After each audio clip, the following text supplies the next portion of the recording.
August 7, 1942, Guadalcanal, Solomon Islands. The air was thick with salt and diesel, heavy with the promise of rain. A landing craft ground against the coral beach, its metal hull scraping like nails down glass. Marines leapt into knee-deep water, rifles held high. The distant thump of naval guns rolled through the humid air like thunder, shaking palm trees along the shore. Behind the line of trudging infantry came something strange. A squat, boxy vehicle with round headlights and a simple canvas roof bounced off the ramp. Its engine coughed once, then steadied into a steady growl. The driver, a young corporal barely 20, grinned as the machine climbed over the coral lip and rolled up the beach without hesitation. From the tree line, a pair of Japanese officers watched through binoculars. One snorted. "A toy," he said in clipped Japanese. "The Americans bring toys to war," his superior chuckled. "It will sink in the jungle mud before nightfall." But it didn't. As the Marines pushed inland toward the dense jungle, the little vehicle, the Willys MB, though no one called it that, became an unexpected sight. It carried ammunition, medics, radio gear. It hauled the wounded back down trails that had been hacked through the undergrowth hours earlier. The men had another name for it now: the Jeep. By nightfall, the beach was a graveyard of wrecked landing craft and burned palms. Rain began to fall, thick and warm, turning coral dust into paste. Trucks bogged down almost instantly, their heavy tires spinning helplessly. But the Jeep, light, agile, and unbothered by the terrain, kept moving. Sergeant Jack Mac McAllister watched from under a soaked helmet as one of the little machines growled up beside him, headlights dimmed. The driver leaned out, shouting over the rain. "Need a lift, Sarge?" Mac laughed, half disbelieving. "In that thing? Hop in. She'll take us where no truck can." He did, and as the Jeep jolted through mud, roots, and shallow craters, Mac held tight to the frame, marveling that the wheels barely slipped. The machine bounced like a stubborn mule, but it moved. Through swamp and sand, under sniper fire, through rain and darkness, it kept its rhythm. Hours later, as dawn broke red over the jungle canopy, Mac stepped out and stared back at the vehicle that had carried him farther than he thought possible. "Hell of a toy," he muttered. Far away, in a captured Japanese camp, an intelligence officer examined photographs taken from a downed reconnaissance plane. He frowned at the tiny, boxy machines dotting the beaches below. They looked insignificant, unarmored, unarmed, open to the elements. Yet the Americans seemed to be everywhere at once. He scribbled a note for his superior. "Enemy employs small utility car, high maneuverability. Unclear tactical value." He didn't know it yet, but that small utility car would soon become the most feared and versatile vehicle of the war, capable of reconnaissance, evacuation, and even attack. The laughter that began on the shores of Guadalcanal was about to die out completely. August 12, 1942. Inland Jungle Trail, Guadalcanal. Rain hammered the canopy like 1,000 drumsticks. The jungle pressed in on every side, vines thick as rope, the smell of wet earth and rot filling every breath. Far ahead, machine gun fire cracked like snapping branches as Marines exchanged fire with Japanese scouts dug into the ridge. Sergeant Mac crouched in the mud, map spread across his knee, raindrops smearing the ink. Beside him, Lieutenant Harris wiped his glasses on a soaked sleeve and squinted toward the trail. "We need ammunition on the line in the next 15 minutes, Harris said, voice tight. "If Bravo doesn't get more 30 cal, they'll be overrun." Mac almost laughed. "Sir, nothing with wheels is getting up that trail." At that exact moment, the growl of an engine echoed through the rain. The Jeep appeared between two towering palms, mud flying from its wheels. Corporal Davis grinned from the driver's seat, a cigarette tucked behind his ear. In the back were crates of belted ammunition lashed down with rope. "You called for pizza delivery?" Davis shouted. Mac shook his head. "You're insane." "Insane enough to make it through," Davis replied, patting the dash. "She's got four-wheel drive." "Don't baby her." The Jeep roared forward. The trail had become a river of mud deeper than a man's ankle. The Jeep didn't hesitate. It lurched, skidded, fishtailed. Davis shifted gears, never letting the engine bog. The wheels clawed at the muck like talons, spattering Davis, Mac, and the lieutenant with mud as they jogged alongside. Halfway up the hill, a burst of Japanese machine gun fire ripped the leaves overhead. The Jeep veered behind a fallen tree, splinters raining down. Mac flinched. Davis didn't. You hit the gas, Davis muttered, or you get hit. He stomped the accelerator. The Jeep sprang forward like a startled deer, bounding over roots and rocks. Bullets smacked the ground around it. Steam hissed as hot lead struck puddles. The Marines on the ridge saw headlights bobbing through the brush. They cheered as the Jeep slid to a halt beside the machine gun nest, brakes squealing. You boys rang? Davis shouted. Ammunition crates were ripped open by muddy hands. The M1919 machine gun roared back to life, spraying suppressive fire. The Japanese advance faltered. The ridge held. Later that night, Davis sat beside the Jeep, shirt off, digging mud out of the wheel hubs with a stick. Mac approached, carrying 2 tin cups of watery coffee. You named her yet? Mac asked. Davis smirked, thinking of calling her Rosie. She's loud, stubborn, and doesn't know when to quit. Mac leaned on the hood. It was still warm. I never thought a thing that looks like a farm cart could save our butts. She's not a car, Davis said proudly. She's a tool, a damn good one. He wrapped the metal hood affectionately. This little mule's going to win the war. Across the ridge in a makeshift Japanese command post, Captain Takeda unrolled a captured photo of the vehicle, small, square, completely unimpressive. His second-in-command, Lieutenant Hayashi, studied it skeptically. This is what is defeating us? Hayashi asked. Takeda's jaw clenched. Not the machine. The speed. The flexibility. He tapped the photo. It is like they have legs of steel. They move faster than our scouts can track. His irritation grew. Not from fear, but from confusion. How could something so small, so simple, change the tempo of battle? August 18, 1942. A shallow river crossing near the Matanikau. Dawn mist curled around twisted trees. The Jeep rolled down the riverbank, headlights reflecting off the rippling water. Mac rode shotgun. Davis sat at the wheel. A medic named O'Hara crouched in the back next to 2 Marines on stretchers. Easy, O'Hara murmured. We lose traction, those boys go under. Davis nodded and downshifted into 4-wheel drive. The Jeep rolled forward, bow wave pushing ahead of the bumper. The engine gurgled as water splashed over the hood. Mac held his breath, but the Jeep kept moving. The water climbed to the headlights. The current pulled at the wheels. Come on, girl, Davis whispered. For a moment, a terrifying moment, the Jeep stalled midstream. The current surged, tugging harder. Davis didn't panic. He reached down, tapped the choke, and churned the starter. The engine caught instantly. The Jeep surged forward, climbing the opposite bank and dragging the wounded to safety. The men on the ridge saw it emerge and erupted in cheers. The Jeep, dripping river water, bounced onto dry ground and kept going like nothing had happened.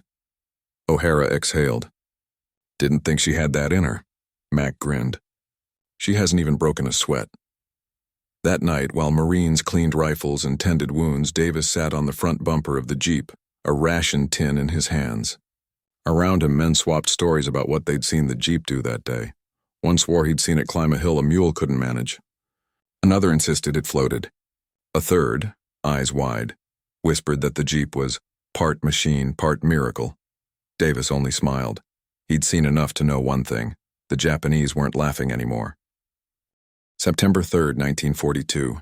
Hills overlooking the Matanikau River, Guadalcanal.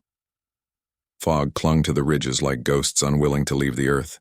The jungle below was a maze of ridgelines and ravines where Japanese patrols vanished like smoke. Dawn was only a rumor. The sky barely bruising purple behind the palms. Sergeant Mac crouched beside a map sprawled across the Jeep's hood, his helmet tapping against the metal as he traced a narrow path with his finger. Lieutenant Harris whispered, "Command wants eyes on that supply trail. If the Japanese are reinforcing, we need to know before they hit our perimeter. And how exactly do we get in and out?" Mac muttered. He didn't get to finish the question. A grunt named Peters dropped a .30 cal Browning machine gun onto the Jeep's rear frame with a metallic clang. A tripod followed. Then a belt of ammunition snaked across the seat like a coiled serpent. Mac blinked. "You're mounting an MG on it?" Peters grinned. "If the brass wants recon, I'm bringing some persuasion." They bolted the gun onto a pintle mount welded to the Jeep's floor plate, a new field modification spreading across the Pacific like wildfire. The Jeep, once just a go-anywhere mule, now had teeth. Corporal Davis slid into the driver's seat, jaw set. We're not joyriding anymore. Click. The Browning locked into place. Barrel pointed over the windshield. The machine wasn't a toy anymore. The Jeep moved like a ghost through the jungle. Leaves slapped the fenders. Vines scraped the canvas top and the suspension groaned as Davis navigated a narrow trail carved by rainwater and mules. Mac stood, gripping the mounted Browning, eyes scanning for movement. Dew soaked his uniform. Mosquitoes buzzed in desperate clouds. The Jeep didn't care, its engine purred, low and confident. Each bump, each rock, each fallen limb, the Jeep absorbed with stubborn refusal to stop. They reached the ridge before sunrise. Mac spotted movement through binoculars.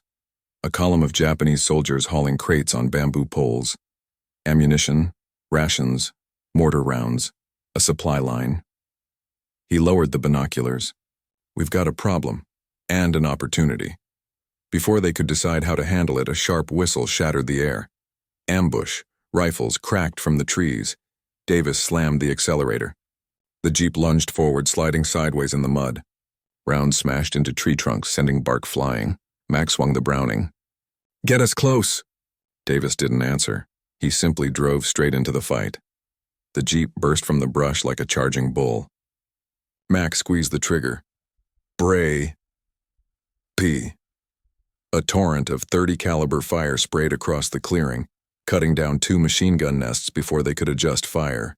Peters, riding shotgun, tossed a smoke grenade from the side. White haze crawled across the ground. The Japanese scattered. Davis whipped the Jeep into a hard turn, tires digging trenches in the wet soil. Mac kept firing, the Browning spitting brass casings onto Davis's lap. Their world became recoil, smoke, and adrenaline. The Jeep vaulted over a root, nearly flipping. Mac held on with white knuckles. This is insane. Davis grinned without looking away from the trail. You signed on for recon. Nobody said how aggressive it would be. The Jeep broke contact, tearing back into the jungle. Bullets chased them but couldn't catch them. Roots, rocks, mud, and nothing stopped the machine. They returned to the perimeter, splashed with mud, lungs burning. Marines gathered around the Jeep like it had returned from the dead. Lieutenant Harris stared at the Browning mount. You engaged an entire supply column? Mac swallowed. We reconned aggressively. Around them, Marines laughed, clapped shoulders, shook their heads in disbelief. But across the ridge, Captain Takeda received word from shaken survivors of his patrol. They reported a small American vehicle, fast, loud, armed with a machine gun, that attacked, disappeared into smoke and could not be followed. Takeda frowned. A vehicle with a machine gun? Impossible. No car can traverse that terrain. Hayashi shook his head. Not a car. A Jeep. Takeda stared at the map for a long time. The Americans weren't moving faster because of numbers. They were moving faster because of mobility. Weeks later, Henderson Field airstrip dust storms blew constantly as fighters landed and took off. The Jeep became the lifeline that connected every inch of the sprawling, improvised base. One moment it carried officers to briefings. The next it towed a damaged Wildcat fighter into a revetment. Mechanics hammered sheet metal into shape while the Jeep idled nearby, waiting for its next task. Davis watched as 2 Seabees loaded rocket launch tubes into the Jeep's bed. Mac raised his eyebrows. Tell me those aren't what I think they are.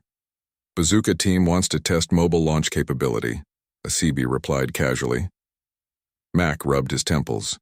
We've turned a farm cart into a battleship, but deep down, he was impressed, no matter the job. Towing planes, hauling wounded, delivering ammo, running command messages, the Jeep handled it without complaint. It never overheated, never bogged down, never quit. The men trusted it completely. That same evening, as the sun set in a blaze of orange over the jungle, Mac and Davis sat on the Jeep's hood, sharing a ration tin of beans. The engine ticked softly as it cooled. Mac said quietly, You know, when this war is over, I'm buying one. Davis chuckled. You and every Marine in the Pacific. They sat in silence, listening to distant artillery rumble. The Jeep had stopped being a vehicle. It had become a symbol of possibility, and the war was only beginning to discover what it could do. October 24th, 1942. Henderson Field, Guadalcanal, the eve of the Japanese offensive. The night was black, not dark, Not dim, but black. No stars, no moon. Just a sky choked with cloud and the metallic taste of rain. Waves of humidity rolled across the airstrip. Floodlights flickered over patches of cratered runway as Marines and Navy Seabees labored to brace for the assault they all knew was coming. The Japanese had been gathering for weeks. Every scout report confirmed the same thing: an attack on a scale they had never seen. Sergeant Mack leaned over the Jeep's hood, tightening the last strap securing a stretcher. Corporal Davis sat behind the wheel, engine idling low. Their war-hardened Jeep, Rosie, wore fresh dents, new bullet holes, and a Browning barrel still warm from an earlier contact. Tonight, the Browning wasn't mounted. In its place lay bandages, morphine kits, and plasma cans strapped to the fenders. Rosie was now an ambulance. Up the line, battlefield medics O'Hara and Lopez loaded another stretcher into the rear. Rain began to fall, thick as hot oil, sizzling against the Jeep's hood. Mac exhaled. "O'Hara, you sure we shouldn't wait for daylight?" O'Hara slid into the back, eyes grim. "If we wait, they die. Simple math." Davis shifted into first gear. In the distance, artillery thundered. The first Japanese shells shrieked overhead like angry banshees. The offensive had begun. The Jeep's headlights stayed off. Too dangerous. Instead, Davis navigated by memory and brief flashes of muzzle fire. Shells detonated along the tree line, lighting up the jungle in strobes of orange and white. Every time the Jeep hit a rut, the stretcher straps creaked. At a shallow depression, Mac shouted, "Hold on!" as the Jeep plunged into knee-deep mud. A truck ahead, a massive 2.5-tonner, was buried to the axles, wheels spinning uselessly. Davis simply grinned. "Big guys always get stuck." He feathered the clutch. The Jeep wriggled, skidded, then climbed the mud bank like a mountain goat. They cut across a patch of ground no truck would attempt, weaving between broken palms and shell craters. The Jeep never hesitated. O'Hara looked up from checking a wounded Marine's pulse. Did the quartermaster ever think they'd be hauling bodies instead of rations? Mac snorted. He probably thought they'd sit in motor pools back home. A burst of machine gun fire ripped across the trail.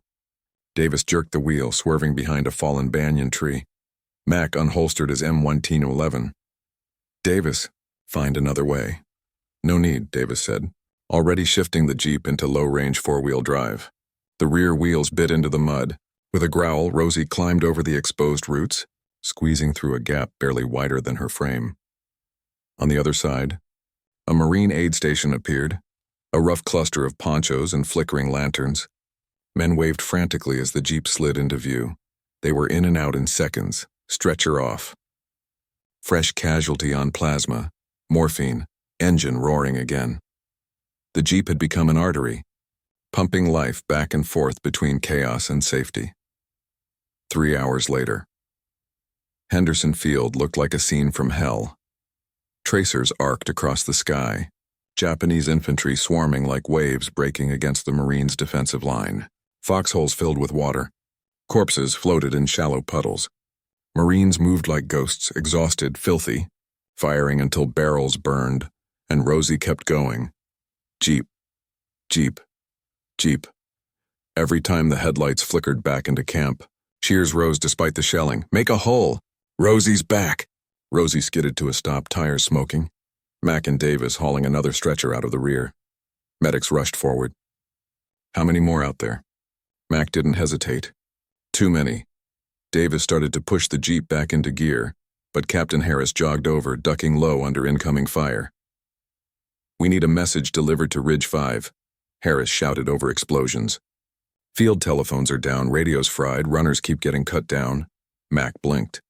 "You want us to drive into the worst firefight on the ridge?" Harris tossed him a sealed envelope.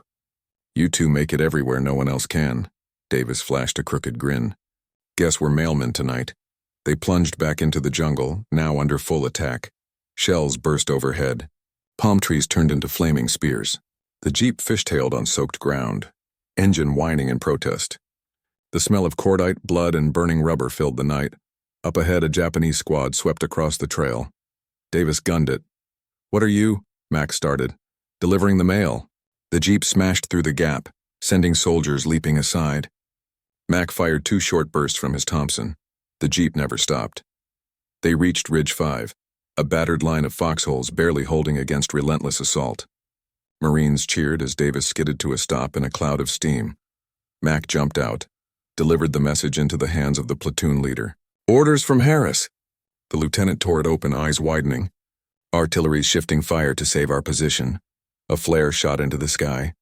Moments later, friendly artillery thundered. Shells pounded the advancing troops, shaking the ridge like a living thing. The line held, all because a jeep refused to quit. By dawn, Rosie limped into camp for the final time. Radiator steaming, frame dented, canvas top torn to shreds. Mac slumped in his seat, bloodied and exhausted. Davis shut off the engine. The motor coughed once, then fell silent. O'Hara approached and rested a hand on the hood. "Damn thing saved more men tonight than half the field hospital." Mac swallowed. "She's not a thing," Davis nodded. "She's one of us." Across the Pacific, Japanese Captain Takeda read a captured report on jeep activity. He muttered, disbelieving. "This machine moves faster than war." No one was laughing anymore. March 6, 1943. Kasserine Pass, Tunisia, North Africa. The desert wind whipped sand against goggles and skin. The horizon shimmered, heat twisting the air into rippling mirages. The North African sun burned hard and unforgiving, the kind that bleached bones and punished hesitation. A jeep shot across the hard pack, its tires throwing rooster tails of dust. At the wheel was Corporal Davis, sunburned, scarf wrapped around his face. Beside him, Sergeant Mack clung to the dash with one hand and a map with the other. The jeep's open cabin offered no protection. No windshield, no armor, just speed. Behind them, a column of German half-tracks crested a dune. "Those aren't scouts," Mack growled. "They're hunting us!" The jeep's engine screamed as Davis pushed it to its limits. The fuel gauge shook wildly. The exhaust rattled. A burst of MG-34 fire kicked up sand just yards away. Mack shouted over the roar. "We can't outrun half-tracks." Davis glanced at him, eyes wild but confident. "We can't outrun them, but we can outmaneuver them." He shifted gears. The jeep swerved sharply, tires clawing for grip. The half-tracks tried to mirror the turn, whining, but the sand gave way beneath their weight. Tracks sank, engines bogged. The jeep kept gliding. That was the difference. Hours earlier, Mack and Davis had been summoned to British Forward HQ, a dusty tent where maps were pinned to crates and a kettle boiled on a small stove. Major Elliott, a desert-tanned British officer with a handlebar mustache, tapped a map covered in grease pencil marks. Rommel's probing for a gap. "We need eyes on this wadi, and quickly." Mack studied the map. "Radio?" Elliott scoffed. "Interference is dreadful, and runners get shot." Davis leaned back in his folding chair. "So you need a jeep." The major nodded. "Not just any jeep, one of yours." He opened another crate, revealing a bracket welded to a steel beam. "A Vickers K machine gun mount," Elliott said. "Royal Air Force surplus," Mack blinked. "You're putting an aircraft gun on a jeep?" "With twin drums," Elliott added cheerfully. Thus began the transformation. British commandos, the long-range desert group, swarmed the jeep. They stripped off excess canvas, bolted down fuel cans, lashed sand ladders to the sides. Within an hour, Rosie, already scarred from Guadalcanal, had become a new creature. Desert Raider light, fast, armed. A machine purpose-built to humiliate the enemy. Back to the chase. The half-tracks disappeared behind dunes. Davis kept driving, now using the terrain like a shield. Ahead lay a wadi, a dry riverbed with a steep drop. Mack saw it too late. "Davis! Brake!" Davis didn't brake. He downshifted, yanking the wheel. The jeep slid sideways, drifting along the edge. Sand sprayed in a glittering arc. The jeep teetered on the brink of the drop. Then Davis straightened out and shot down a narrow goat path carved by ancient water. Behind them, the Germans attempted the same maneuver. Their heavier vehicles didn't stand a chance. One half-track tipped forward and slid into the ravine with a screech of metal. The others braked hard but immobilized. Mack laughed, half mad from adrenaline. "They can have all the armor they want. We've got balance and bad judgment," Davis slapped the dash. "And four-wheel drive." That night, back at the British outpost, the jeep was surrounded by troops, British and American alike, passing around tin mugs of tea and cheap cigarettes. Dust still covered every bolt and surface of the machine. A British captain shook his head in disbelief. That little beast humiliated German armor, Davis shrugged. She's just allergic to losing. Mac noticed something taped to the Jeep's fender, a small sticker of the British crown, and, below it in pencil, more valuable than petrol. The Jeep was no longer just an American oddity. Now it was an international addiction. December 2nd, 1943. Near Monte Cassino, Italy, snow, mud, and misery. Snow hammered the mountainside. The wind cut like razor blades. Mule trails had become rivers of slush. Trucks spun out. Tanks froze solid and the Jeep was still moving. Chains wrapped around its tires bit into ice. A tow rope stretched taut behind it, pulling a fully loaded 75mm pack howitzer. Mac trudged beside the moving Jeep, boots crunching on ice. "You ever get tired of proving physics wrong?" he muttered. Davis didn't look up. Physics underestimates Rosie. The Jeep dragged the artillery piece inch by inch until they reached a ridge overlooking the German positions. Gun crews rushed forward, uncoupling the howitzer. One of them slapped the Jeep's hood. Couldn't have done it without her. Davis shook his head. "You don't understand. She wanted to be here." June 7th, 1944. Normandy, one day after D-Day. The beaches still smoked. Bodies lay where the tide had carried them. Engineers worked frantically to clear mines and debris. Through the chaos rolled Jeeps, hundreds of them. Davis's Jeep, Rosie, field-modded and scarred from 3 theaters of war, bounced over steel obstacles and shell craters. Paratroopers waved them down, piling aboard like a swarm of ants. Rosie became a taxi, a command post, a scout car, whatever was needed at that moment. A French civilian watched the machine pass and whispered to his daughter, "The war rides on those little cars." He wasn't wrong. That night, as the Jeep rested beside a hedgerow, Mac and Davis sat on the hood, helmets off, sharing a crust of liberated bread. "So," Mac murmured, "Jeeps in the jungle, Jeeps in the desert, Jeeps in the snow."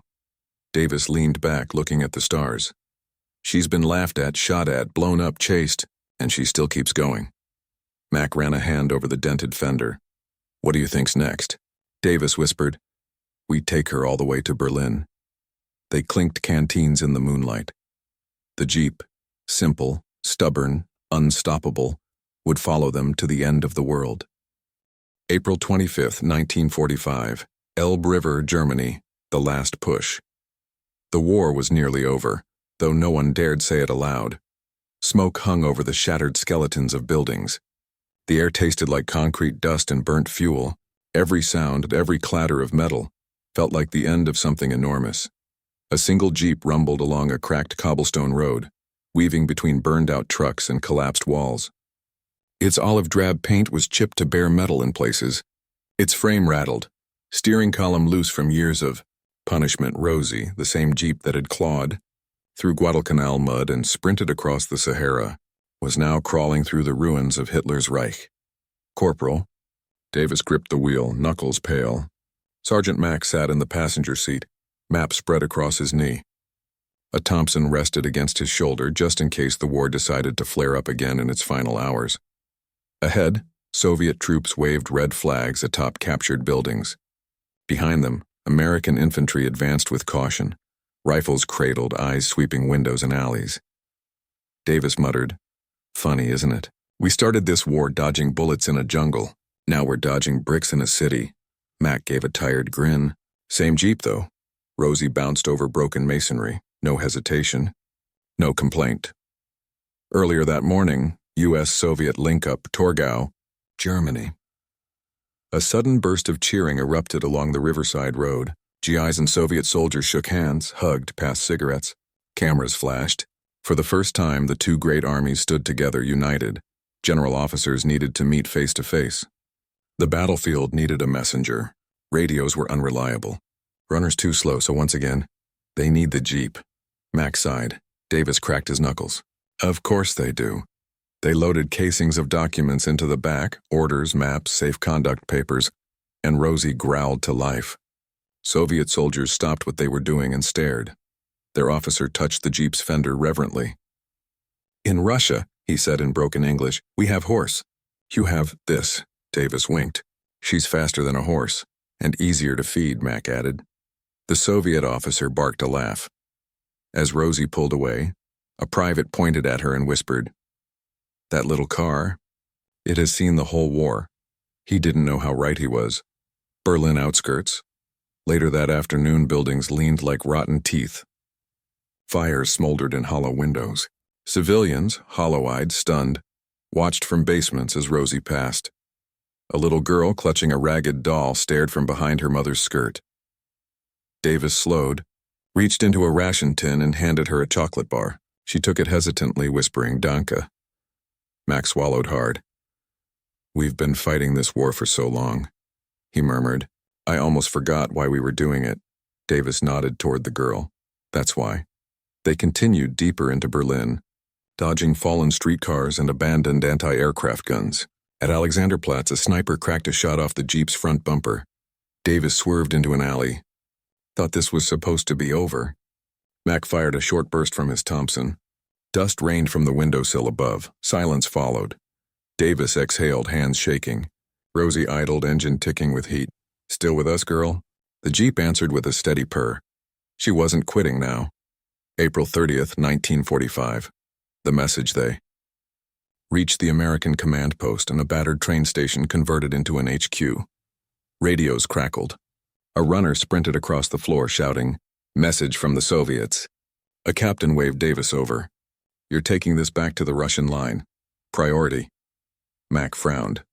"What is it?" The captain handed him a sealed envelope. "H committed suicide in his bunker this morning. Berlin will surrender within days." Mac and Davis stared at each other. "This is it," Mac whispered. "The end." Davis climbed into the Jeep without another word. They drove back through the burning city, the envelope tucked inside Mac's jacket. Every corner felt haunted, every shadow crawling with ghosts of the fallen. The sky rumbled with distant explosions, though now they felt like echoes instead of threats. As Rosie rolled into the Soviet sector, a guard waved them through. Inside a dimly lit building, they handed the message to a Soviet colonel. His eyes widened. He sank into a chair. "It is over," he whispered. "No cheers. No celebration, just relief." Davis and Mac walked back outside. Rosie waited in the street, headlights reflecting off pools of rainwater and broken glass. Mac placed a hand on the Jeep's hood. "We made it," he said softly. "Jungle, desert, mountains, snow, and now Berlin." Davis ran a hand over the cracked steering wheel. "War's over, girl. You can rest." The Jeep's engine ticked as it cooled, sounding almost like a sigh. A few weeks later, a shipping yard in Antwerp, rows of Jeeps sat lined up on a dock, engines silent. Some were tagged for return to the U.S. Others were marked for sale to civilians or allied governments. Rosie sat among them. Mac and Davis stood in front of her, duffel bags at their feet, uniforms freshly pressed for the long trip home. "So," Mac said, clearing his throat, "we could put in a request. Try to take her stateside." Davis shook his head slowly. "She's fought enough. Let her live a quiet life somewhere." A foreman walked by, clipboard in hand. "This one?" he asked, tapping Rosie's hood. "French farmer bought her." Mac managed a smile. "She'll haul hay instead of wounded." Davis patted the side of the Jeep. "You earned it." They stepped back. Rosie sat bathed in morning light. Chipped paint, bullet holes. Canvas top patched so many times it resembled a quilt. She was beautiful. Not because she was perfect, but because she never gave up. Epilogue. Years later. A farmer somewhere in Normandy still uses an old Jeep to haul tools and firewood across muddy fields. Tourists walk past without noticing, but if you look closely and on her fender, beneath layers of faded paint, you can still read a single word, hand-painted in chipped white letters: Rosie. She outlived the war and she helped win it.